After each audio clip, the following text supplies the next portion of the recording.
Destino es un espacio creado para compartir vivencias, experiencias y principios que han forjado mi camino como hombre, abogado y líder. Tengo la misión de inspirar, animar y fortalecer a otros que, como yo, día a día construyen su futuro. Hablaremos de liderazgo, derecho, empresas y lo mejor, del ser que necesitamos fortalecer para forjar nuestro camino. Soy Marcos Gutiérrez, quédate aquí y hagamos historia tomando las riendas de nuestro destino. ¿Tú crees que el peor enemigo del empresario sea él mismo? A veces yo lo llego a pensar cuando me pongo a analizar algunos asuntos que nos llegan aquí en la oficina, cuando la autoridad fiscal ya está revisando a las empresas. Y a veces me doy cuenta que el dueño del negocio, el inversor, el generador de la riqueza, piensa que puede hacer y deshacer lo que quiera con el negocio cuando lo estime oportuno, pues porque justamente es el dueño, porque él es el patrón y entonces pues justamente puede hacer lo que quiera en el momento que quiera. Lo cierto es que eso genera desorden en la gestión empresarial, obstaculiza la debida y oportuna respuesta de las necesidades de la empresa y ataca directamente a la estructura misma de la empresa. He tenido muchas pláticas con asistentes personales, con contadores, y cuando estamos platicando me dice, es que este dueño de la empresa o este administrador o este gerente es incontrolable, o sea, desordenado, hace lo que quiere, no nos hace caso respecto de las recomendaciones que le damos, y es ahí en donde empiezan lamentablemente los problemas. Entonces, esta ocasión yo quiero platicarle al dueño del negocio, al empresario, al inversor, y que sea cuidadoso, o la idea es transmitirle que hay que ser cuidadoso con la manera de actuar y no pensar que el hecho de yo ser el dueño o ser el inversor me da derecho por sí mismo de hacer lo que quiera, sino que hay que tener cuidado sobre todo por los rastros o las cosas que podemos ir dejando como evidencia. Entonces, y les pongo aquí unos ejemplos. Es común que de repente de la caja chica el empresario pida un dinero para ir a pagar el café que se va con el socio, ¿no? O para pagar la reparación del coche de la esposa, o para pagar el taxi de la escuela del hijo, o para pagar el vestido de novia de su hija que se va a casar, y entonces empieza a haber un desorden en cuanto al manejo del negocio en los flujos de efectivo, o de repente obtiene un préstamo de un amigo del papá y lo mete a la empresa, y entonces dice, mete 500,000 aquí en la empresa y los otros 300 me los depositas a mí. Y entonces empieza a hacer un relajo porque no hay orden respecto del origen del dinero. Y entonces cuando ya llega la autoridad fiscal y le dice, oye, este dinero pues no está declarado como ingreso, sobre eso me tienes que pagar el 30% de impuestos, y entonces de ahí, es que ese es un préstamo que me hizo mi amigo del extranjero, pero pues ¿de dónde está el documento? ¿Dónde está el contrato? ¿Dónde está el antecedente?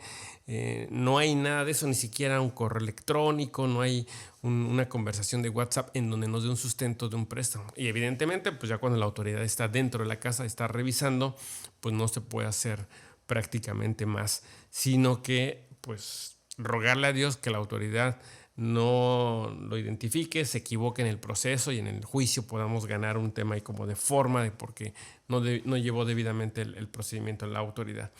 Pero al final del día sí nos hemos dado cuenta que el empresario comete muchas deficiencias en estas tomas de decisiones, y muchas veces es entendible. ¿Por qué? Pues porque la operación del negocio lo demanda así. Es decir, urge pagar o cumplir cierta obligación, urge pagar el pedido de las mercancías que estamos comercializando, o nos urge aprovechar un descuento importante que nos están haciendo si compramos volumen, y entonces pues, buscamos el dinero donde venga, le rascamos, le juntamos y empezamos a hacer ahí esas operaciones extrañas, en donde inclusive se me ocurre ahora pensar en donde le decimos a un cliente, oye, no me deposites a mí, deposítale, manda ese dinero a otra cuenta y entonces ahí ellos van a saber que es un pago que yo estoy haciendo. Y entonces empieza a haber un desorden con cuentas por cobrar, en el tema de la facturación, en el tema del registro de los dineros, de cómo entra y sale la empresa. Y aquí viene la parte interesante y aquí una palmada de solidaridad para mis amigos los contadores es, oiga, pues qué relajo, aquí tengo que hacer un reajuste o en las anotaciones hacer un cambio en cómo se hizo un registro de alguna operación, porque pues aquí hubo un tema con el empresario, en cómo el dueño del negocio, en cómo obtuvo el dinero y qué es lo que hizo así. Entonces, y eso tiene que ver, creo yo, con el hecho de que en México todavía la cultura empresarial está basada justamente en el tema del esfuerzo, ¿no? Yo conozco y tengo además muchos amigos que les va muy bien en los negocios, pero es a partir pues, de estas operaciones intuitivas que creo que inclusive el creador les pone en sus vidas el hacer negocios y entonces tienen un tacto muy sensible de decir, oye, pues aquí hay oportunidad de negocio, le invierto, le vendo, le gano y les va muy bien, pero sin una estructura adecuada, con un desorden administrativo interesante, que eso hace que pues, los negocios les puede ir bien en el tema del flujo, en el tema del dinero, pero pues no están sustentados en estudios de mercado, nunca hicieron una investigación respecto de cuáles pueden ser las fortalezas o las debilidades de un negocio y entonces pues se lanzan, como dirían por ahí en las viejas generaciones, como el borras a ver qué sale, les va bien en los negocios, pero atrás el soporte respecto de las consecuencias de sus decisiones no están debidamente sustentadas. Entonces es muy interesante, muy importante que la cultura empresarial en México eleve el nivel, es decir, debemos cada vez estar más capacitados o preparados en temas generales de administración, de ley de antilavado, de impuestos, inclusive de cómo ahora generar menos estrés en mis colaboradores para que el negocio pueda ir funcionando de mejor manera. Porque si bien es cierto, hay temas que no son ajenas para ustedes como dueños de negocios, como el tema de la venta de facturas, la simulación de operaciones, la manera en que el SAT está fiscalizando o está recaudando ahora el dinero, pues porque finalmente uno se entera en los medios, en la charla, en las comidas, en los cafés. Lo cierto es que muchas veces creemos que no nos va a llegar a nosotros y entonces no estamos como atentos, como precavidos, previsores para evitar que nos pase y si nos pasa, pues que podamos estar como muy, muy bien preparados o lo mejor preparados posibles para poder hacer frente a estas contingencias o estas situaciones que se vayan dando. Luego, también es importante que de esa forma el bagaje cultural en todos los sentidos de un empresario se vaya fortaleciendo para que de esa forma sus decisiones sean más objetivas, sean con un mejor valor o elementos pues, para poder sacar los mejores resultados que se tienen. A mí me sorprende cómo algunos empresarios les va muy bien, incluso sin haber tenido estudios universitarios, y los observo y veo sus contabilidades o analizamos un tema de un juicio y no puedo dejar de pensar en la siguiente pregunta.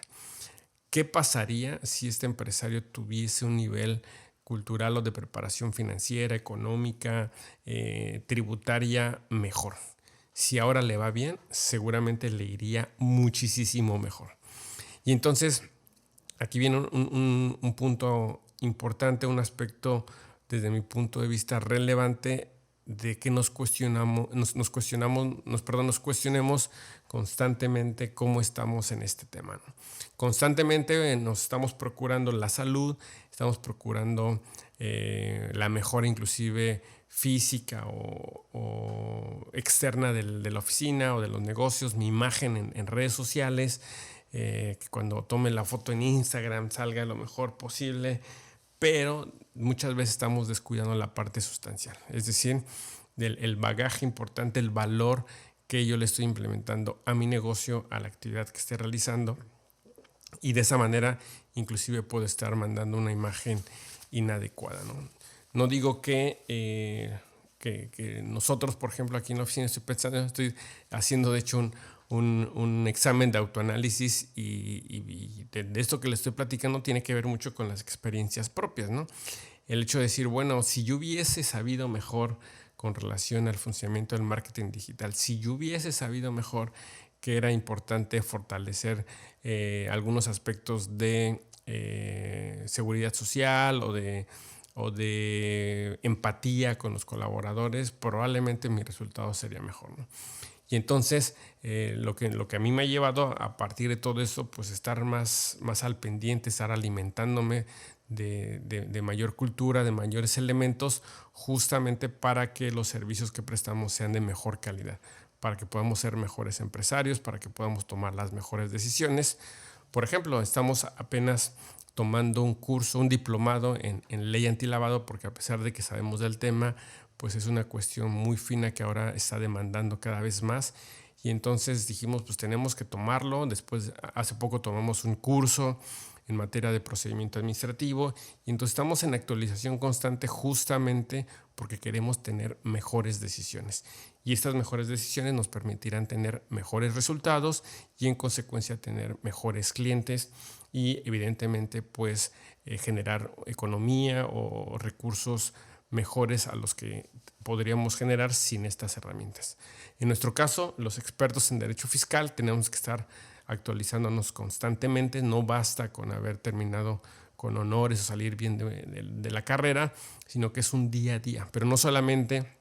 en el tema de las leyes tributarias y fiscales, sino en el tema de cómo prospectamos mejor, cómo le damos información más clara y eficiente a nuestros clientes, cómo cuidamos los aspectos no solamente de la ley, sino de convivencia con nuestros colaboradores, de tal forma que las decisiones que tomemos para el funcionamiento de nuestro negocio sean cada vez mejores. Entonces, hasta aquí les quiero dejar esta reflexión. Si tú eres dueño de negocio, si eres empresario,